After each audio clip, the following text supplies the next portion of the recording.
अपने कार्य क्षेत्र को भगवान की सेवा समझिए, गंभीर भाव से रहिए, विनम्र रहिए और खूब नाम जप कीजिएगा।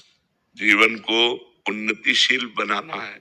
जब तक भगवान न मिल जाए तब तक हमारी यात्रा रुकनी नहीं है।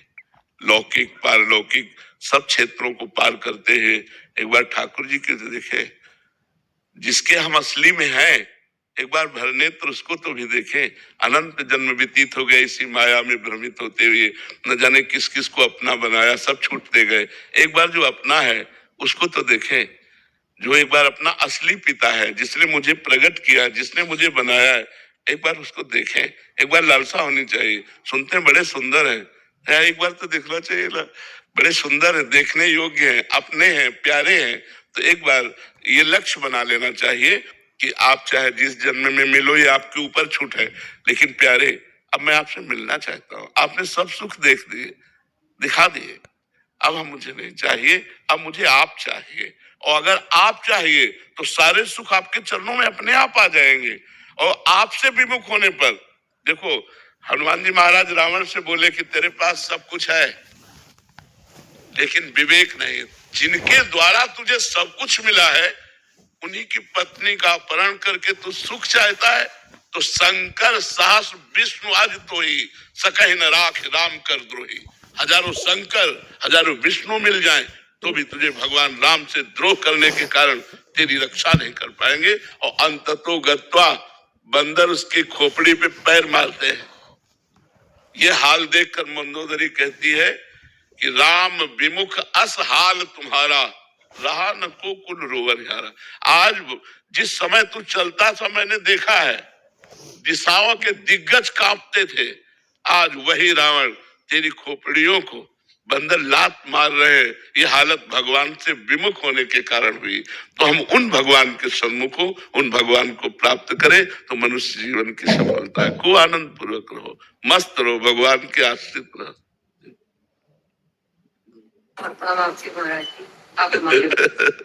हम सब श्री जी के हैं।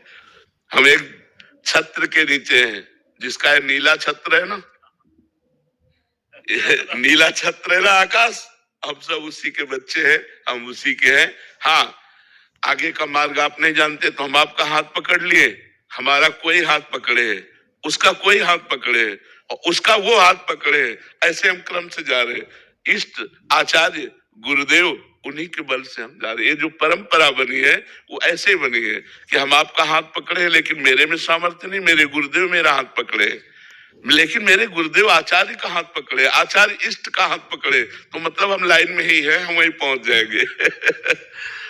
जय जय श्री हरि, खूब जाओ, मस्त रहो। अलका श्रीवास्तव जी। राधे राधे महाराज जी। महाराज जी, योग क्षेम मतलब जीवन यापन से जुड़े खर्च की चिंता बनी रहती है, इससे ऊपर उठने के लिए महाराज जी क्या करें?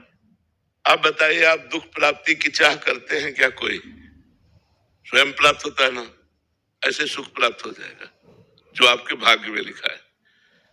सुख और दुख के लिए आपको प्रयास नहीं करना, आपको प्रयास करना है सुख और दुख से परे परमानंद की प्राप्ति के लिए, भगवान की प्राप्ति के लिए। यदि आप भगवान की प्राप्ति के लिए प्रयास करते हैं तो आपको योग क्षेम की चिंता नहीं करनी पड़ेगी, क्योंकि स्वयं ठाकुर जी कह रहे हैं अनन्यस चिंतयन्तो माम ये जना पर्युपासते तेषाम नित्याभियुक्ता नाम योगक्षेमम वहाम्यहम्। जो मेरा अनन्य चिंतन करता है उसके योग और क्षेम का वाहन मैं स्वयं करता हूं। योग का तात्पर्य होता है प्राप्त जो है और अभी जो नहीं प्राप्त है, नहीं प्राप्ति की प्राप्ति कराने का नाम योग है, और जो प्राप्त है उसकी रक्षा करने का नाम क्षेम है। जो नहीं प्राप्त है वो स्वयं ठाकुर जी प्राप्त कराएंगे, और जो प्राप्त है उसकी रक्षा स्वयं ठाकुर जी करेंगे। वो देख रहा है योगक्षेमम वहाम्यहम्, वो ऐसे थोड़ी बोल रहा है, वो सच्चिदानंद है, वो सत्य नारायण है, वो जो बोलता है वो करता है। उन्होंने कहा योगक्षेमम वहाम्यहम्, मेरा सिर्फ कार्य है उसका आश्रय लेकर चिंतन करना, और उसका कार्य है व्यवस्था करना। हम जब उसकी शरण में तो उसकी व्यवस्था अपने आप होगी। आप चाहे गृहस्थ हो चाहे विरक्त हो, सबकी वो व्यवस्था करता है। हम आपको कैसे बताएं, वो इतना आगे से आगे देता रहता है। आपको क्यों नहीं मिलता? क्योंकि आप अहंकार से अपना पोषण कर रहे हैं, भगवान से नहीं। मैंने ये किया, मैं ये करूंगा। अहंकार विमूढ़ात्मा करता अमित मन्यते, तो उतना ही मिलेगा जितना आप कर रहे हो। अगर ऐसे हो गए, एक होता है गोदनामा और एक होता है निजी कमाई। जो भक्त होता है वो गोदनामे में होता है। हमारा विश्वास, हमारा आत्मनिर्भर भाव, हमारी आत्मा भगवान है, उन पर निर्भर भाव, तो कहते योगक्षेमम भाम्यहम। हम एक गृहस्थ की बात बताते, हम रोटी मांगने जाया करते थे, तो उनको देखते तो पूजा में ही लगे रहते।